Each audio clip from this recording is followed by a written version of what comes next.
Today on SME on Point, we are looking at a masterclass on preparing yourself for funding, what to do, and I'm joined by Garth Rossiter, who's the Chief Risk Officer at Lulalend. Garth, thanks so much for your time on SABC News this afternoon. Just explain what your company does in this space before we go into tips for SMEs. Well, what we do, we fund SMEs that have been in existence for a year. And what we do is we provide short-term funding up to 12 months at the moment for them, anything up to 5 million rand.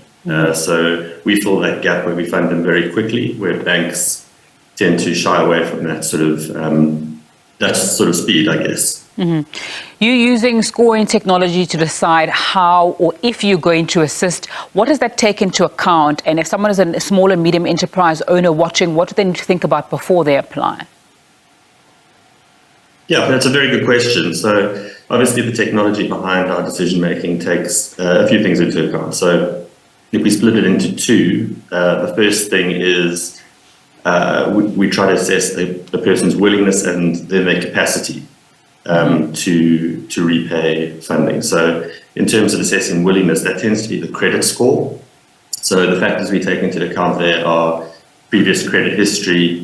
A lot of alternative data gets incorporated in our model as well, but we tend to try to be as lenient as possible to take account of businesses that haven't had access to funding before or that banks wouldn't have funded in the past. Okay. So we do look at alternative sources. And then on the capacity side, we obviously, as a responsible lender, what's really important to us is that we make sure that any business we fund has the ability to repay that debt. Mm-hmm. Otherwise, it doesn't serve anyone if we're funding beyond their means. All right, you obviously have a lot of small and medium enterprises applying for funding. What mistakes would you say SMEs make that you see quite a lot, and how can those be avoided? Well, I suppose there are a couple of things. So obviously we've got it's an online automated system. So the mistakes we see is it tends to be around affordability rather than anything else, or people with bad credit scores. So what you'd obviously try to avoid is not having a bad credit score in the first place. And how to do that is to make sure you've been meeting your repayments on prior debt. So we assess obviously bureau data. So bureaus capture all credit data for consumers and businesses.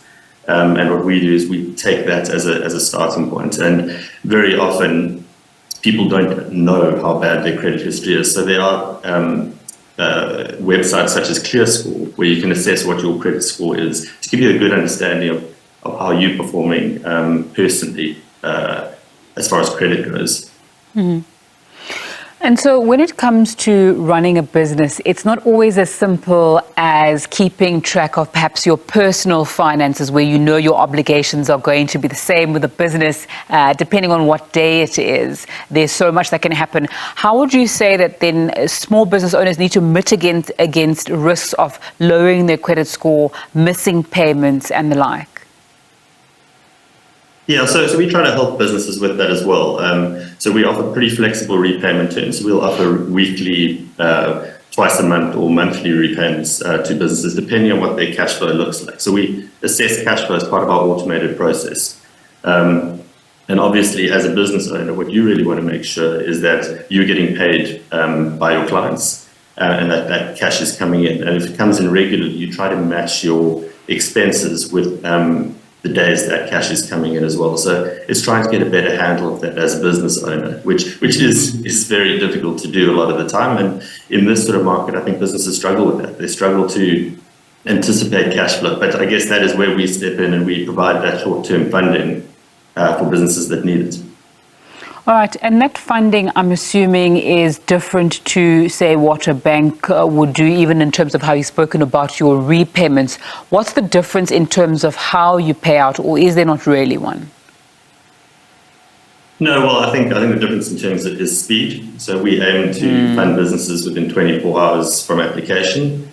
So depending on what other criteria or other factors other information is needed, but it tends to be between 24 and 48 hours, we will fund businesses, and banks won't do that. Banks will take possibly months sometimes to fund these businesses, and business can't very often operate without the funding. So it's the speed where we do things differently.